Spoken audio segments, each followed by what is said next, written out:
J'aimerais partager avec vous une histoire qui m'a touché au plus profond de mon être. Une histoire d'amour qui transcende tout ce que j'ai connu avant dans ma vie. Une histoire qui m'a donné accès à cet espace d'amour inconditionnel dont j'ignorais l'existence à l'intérieur de moi.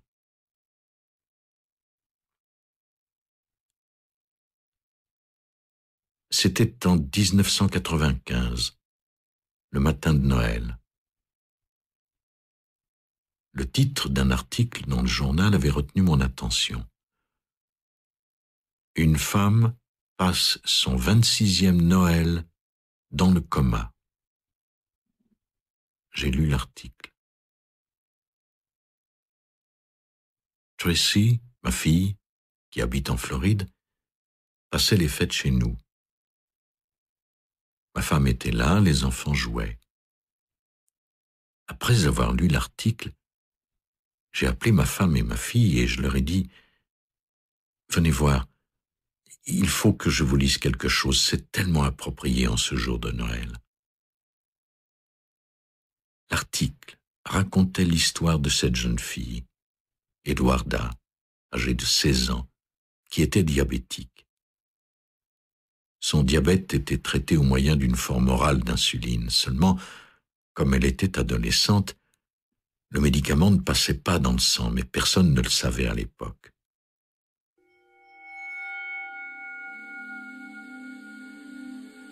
Le 3 janvier 1970, Eduarda se réveille à 2 heures du matin en état de choc, tremblante, avec les jambes animées de soubresauts. Sa mère s'appelle Kay, son père Joe. Elle a une jeune sœur, Colleen, âgée de 14 ans. La famille conduit Eduarda à l'hôpital aussi vite qu'elle le peut. Une fois à l'hôpital, Eduarda s'enfonce dans le coma. Le jour précédent, c'était une jeune fille de 16 ans avec un avenir prometteur. Elle venait d'être acceptée à l'université de Notre-Dame, la première fille à y être acceptée. C'était une jeune fille pleine de vie. Quand elle a commencé à s'enfoncer, elle a regardé sa mère qui lui tenait la main. Elle l'a regardée et l'a appelée maman, ce qu'elle n'avait jamais fait auparavant. Elle l'avait toujours appelée mère. Elle lui a demandé « Maman, tu vas rester avec moi ?» Ce à quoi sa mère a répondu « Je te promets de rester avec toi. Une promesse est une promesse. Je serai là pour toi. » La jeune fille s'est ensuite enfoncée dans un coma profond. Sa famille a décidé de ne pas la placer dans une institution car sa mère lui avait fait la promesse de ne jamais la quitter. Si Eduarda avait été placée en institution, tous les frais auraient été couverts. Mais sa famille a pris la décision de ramener Eduarda chez elle. 4 mois après son admission à l'hôpital, la famille ne pouvait plus financer les frais médicaux et son assurance hospitalisation était arrivée à terme. Kay, la mère, était professeure de mathématiques. Joe, entraîneur dans une école catholique dans le sud de la Floride. L'article disait également qu'il fallait nourrir Eduarda toutes les 2 heures, soit 12 fois par jour. Elle avait une activité cérébrale. Au cours des 25 dernières années, elle était passée de la catatonie à un état où elle était en mesure de cligner les yeux, de reconnaître les gens, de tourner la tête de temps en temps, d'essayer de parler et même de pleurer.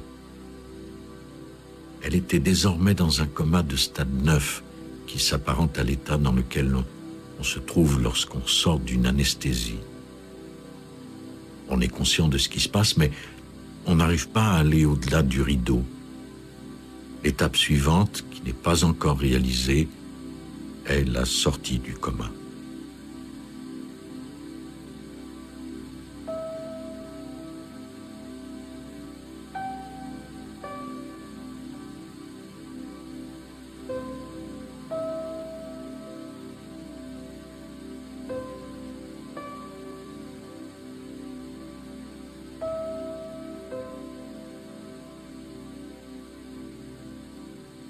Je ne sais pas si vous pouvez imaginer la situation. 27 longues années sans jamais dormir dans un lit, mais dans une chaise à côté de votre fille, à vous lever toutes les 2 heures pour la nourrir, à lui faire une prise de sang toutes les 4 heures, à lui donner de l'insuline suivant les résultats et à faire de cette vie votre routine, votre quotidien.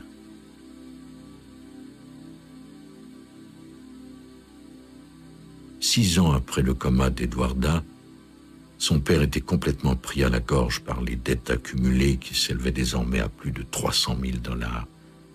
Il avait emprunté toujours plus auprès d'organismes, de banques, 32 ouvertures de cartes bancaires à différents noms pour permettre à sa fille de survivre.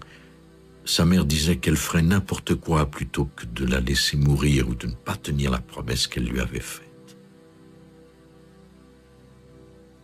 27 ans sans aller au cinéma.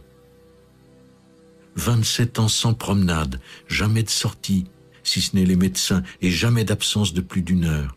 Ne jamais dormir plus de 45 minutes d'affilée pendant 27 ans, sans jamais abandonner. En 27 ans, jamais la jeune fille n'avait souffert d'escarres, car sa mère la retournait dans son lit toutes les heures.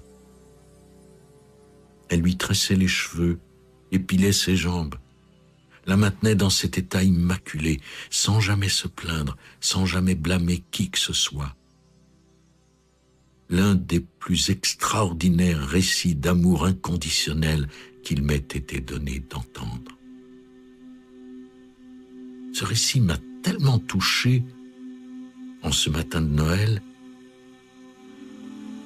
que j'ai pris un exemplaire de l'un de mes livres, Real Magic, et j'ai écrit la dédicace suivante.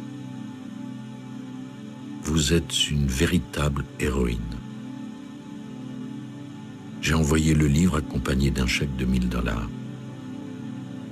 J'avais l'impression d'avoir fait une action qui prenait toute sa signification ce jour de Noël. Et puis, comme ça nous arrive à tous, cette histoire m'est sortie de la tête. J'ai oublié. Elle habitait à environ 60 km de chez moi. Mais j'ai dû m'absenter en janvier et en février pour écrire un autre livre. Un jour, après plus de 3 semaines consacrées à l'écriture de mon livre, j'ai allumé la télé pour la première fois. Il y avait une émission intitulée Inside Edition, diffusée après les infos. Et cet après-midi-là, le sujet principal de l'émission était l'histoire de cette femme dont la fille était dans le coma depuis 26 ans.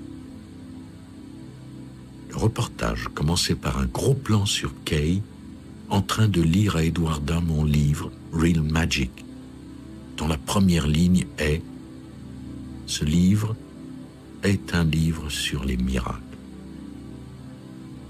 Cette femme était là, à faire à sa fille la lecture de l'ouvrage que je lui avais envoyé.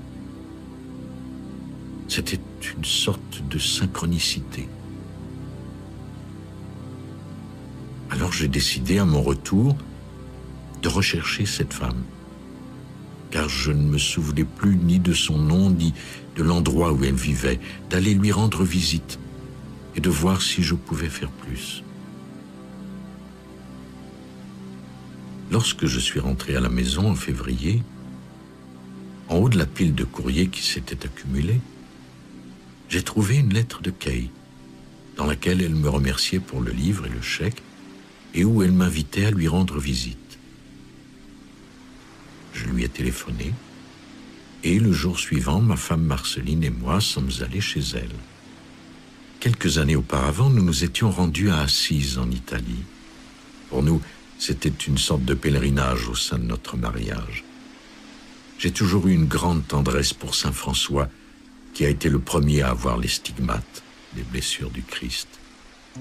Un homme qui, à peine quelques mois après sa mort, a été canonisé par l'Église catholique, alors qu'une canonisation nécessite généralement des siècles. Un homme doté de formidables capacités de guérison dont il faisait bénéficier autrui, mais jamais lui-même, car il voulait que les autres sachent que la guérison était un fait de Dieu et non de lui en tant que personne. J'avais lu sa biographie écrite par Julien Green, intitulée « Frère François », et elle m'avait beaucoup touché. Quand on parle de quitter la tribu, d'ôter tous ses vêtements, tous les apparats et de vivre en pleine nature, c'est ce que saint François a fait.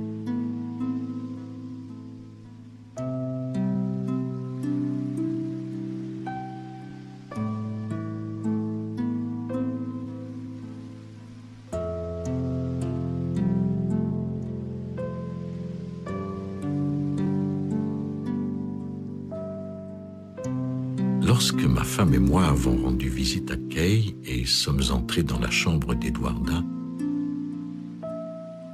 nous avons vécu le même type d'expérience que nous avions vécu quelques années plus tôt lors du pèlerinage en Italie. Nous étions allés avec 3 de nos filles à la chapelle de Saint François d'Assise, là où il guérissait les gens et là où il est mort aussi. Quand nous sommes entrés dans cette petite chapelle, où plus de prières avaient probablement été dites que dans tout autre endroit du monde, ma femme et moi avons éclaté en sanglots. L'énergie d'amour qui s'y trouvait était tellement forte.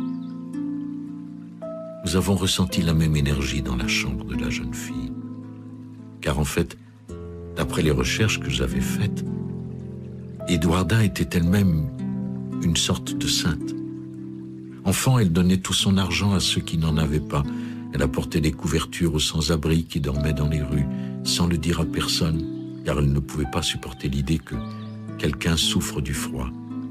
Elle ne jugeait ni ne blâmait jamais personne. Elle avait un cheval que son père lui avait offert, mais qu'elle avait décidé de ne pas monter. Elle le nourrissait, le caressait, s'occupait de lui. Elle pensait que c'était lui imposer une charge que de le chevaucher. C'était sa façon d'être. Elle ne jugeait pas les personnes qui montaient à cheval, mais pour elle, ce qui importait surtout, c'était d'être avec lui et non sur lui en position dominante. Voilà le genre de personne qu'elle était. Elle lisait des ouvrages sur la vie des saints et interrogeait beaucoup sa mère à ce sujet. Et puis, elle est tombée dans le coma. Et quelques jours après cette première visite, j'ai reçu un coup de fil de Kay qui me dit « Pourriez-vous rentrer par l'avion et être chez moi demain matin ?» Oprah Winfrey enregistre une émission sur les personnes dans le coma et nous aimerions vraiment vous avoir. J'ai donc pris un vol de nuit et en arrivant, je me suis rendu directement chez Kay à Miami. Nous avons enregistré la rencontre qui a été diffusée. Le reportage principal de l'émission concernait un policier du Tennessee qui avait passé 9 ans dans le coma après avoir reçu une balle dans la tête. Et subitement, au bout de 9 ans, il s'est réveillé et a recommencé à parler. C'était un vrai miracle. Son frère et sa famille étaient présents pour l'émission.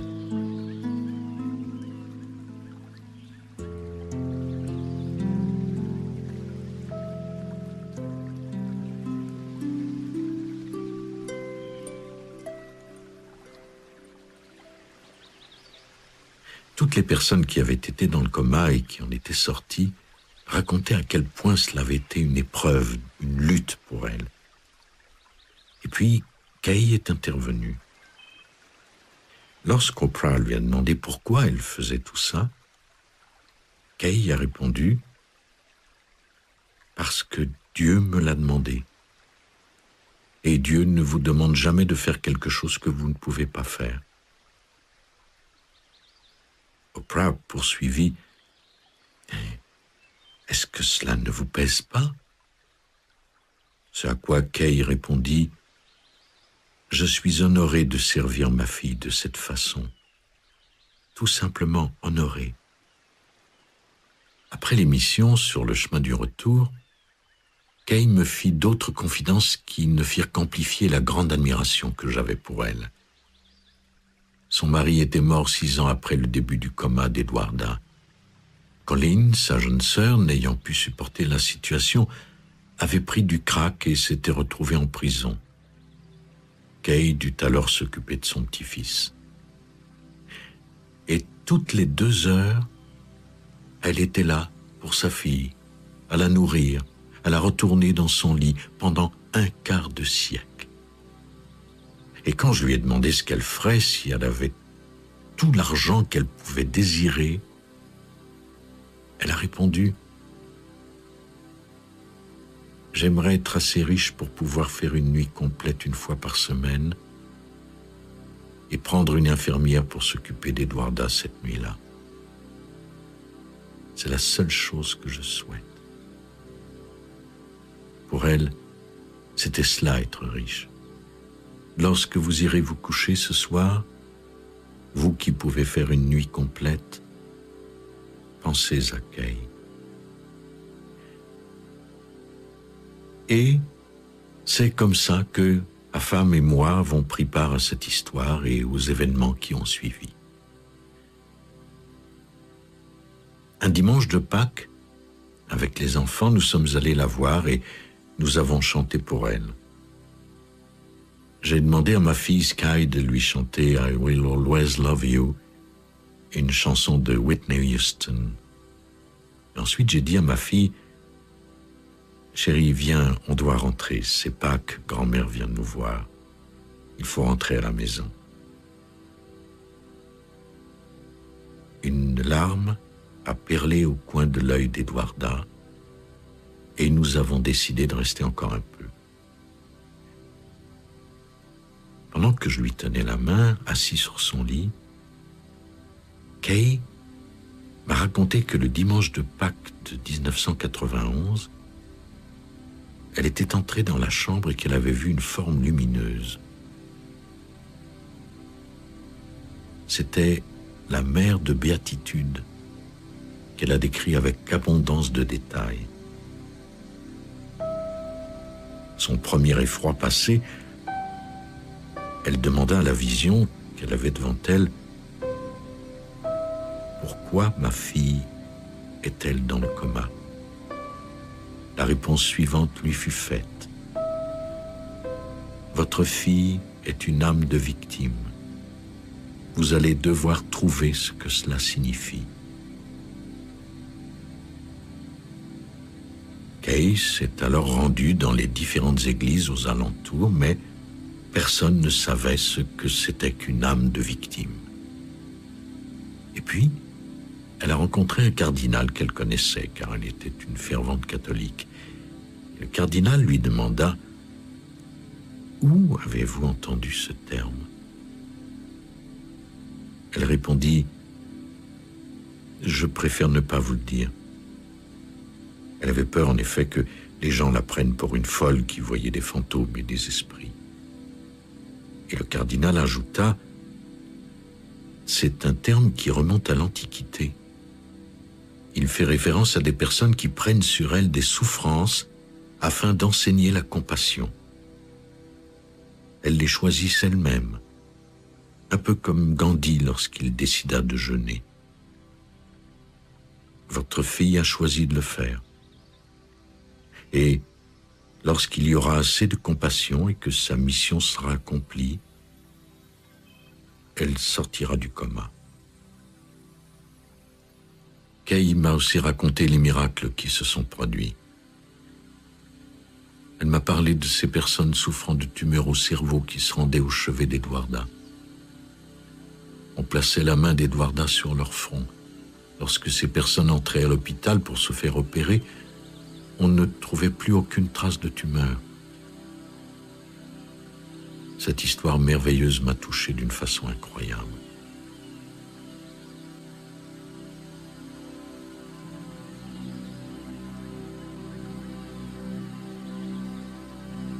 Et un jour, après avoir rendu visite à Edwarda, J'étais en train de méditer et j'ai pensé, j'aimerais tellement la sortir de là. C'est peut-être cela la compassion. J'ai réfléchi à ce que je pouvais faire et puis j'ai appelé Kay et je lui ai dit « Kay, j'ai eu une idée. J'ai pensé que si j'écrivais votre histoire comme un exemple de cet amour inconditionnel si puissant, peut-être cela aiderait-il Eduarda à accomplir sa mission de compassion. » Et elle répondit « Il va falloir que je demande à la mère de la béatitude. » Elle conversait régulièrement avec elle. Cette dernière lui avait dit qu'elle devait garder la foi et qu'elle rencontrerait là où les bonnes personnes et que tous ses ennuis disparaîtraient. Vous ne pouvez pas imaginer ce qu'elle a dû faire pour survivre toutes ces années. Elle y est arrivée grâce à des ventes aux enchères et à la rédaction de livres de cuisine. Et après que les institutions financières lui eurent fermé la porte, elle a même fait des emprunts auprès de personnages plus ou moins recommandables. Tout ça pour maintenir sa fille en vie. Et les dettes n'ont fait que s'accumuler. Lorsque j'ai proposé d'écrire ce livre, la mère de Béatitude a dit « C'est la bonne personne. Il saura le faire avec dignité. » Je suis parti le 1er avril. J'avais 9 jours de libre ce printemps-là. Je suis rentré le 9 et j'avais écrit son histoire, publiée sous le titre « A Promise is a Promise ». Histoire presque incroyable de l'amour inconditionnel d'une mère pour sa fille et ce qu'il nous enseigne. J'ai demandé à Marceline, ma femme, d'écrire un chapitre dans lequel elle raconte les choses du point de vue d'une mère.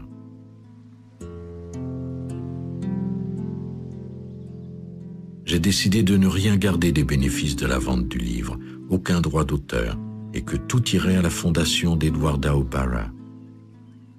Et nous allons faire de ce livre un best-seller. Nous allons en vendre 1 million d'exemplaires et collecter des millions de dollars. Déjà, plus de 100 000 $ ont été versés à cette fondation. Les personnes qui m'ont interviewé m'ont dit que ce livre les avait touchés et transformé leur vie. Elles me disent que de tous les ouvrages qu'elles ont lus, c'est celui qui a été pour elles la plus grande source d'inspiration. Si vous voulez participer, sachant que l'argent va à cette cause merveilleuse, procurez-vous 1 ou 2 exemplaires de Promise is a Promise et donnez-le en cadeau. Quiconque dans votre entourage qui a fait l'expérience de l'amour inconditionnel appréciera le geste. Ce que la rédaction de ce livre m'a permis de faire, c'est d'accomplir ce qu'il y avait à l'intérieur de moi. Et c'est le plus beau cadeau qu'on m'ait jamais fait. De mettre au profit d'une cause comme celle-ci les talents et les compétences qui m'ont été donnés. C'est extraordinaire.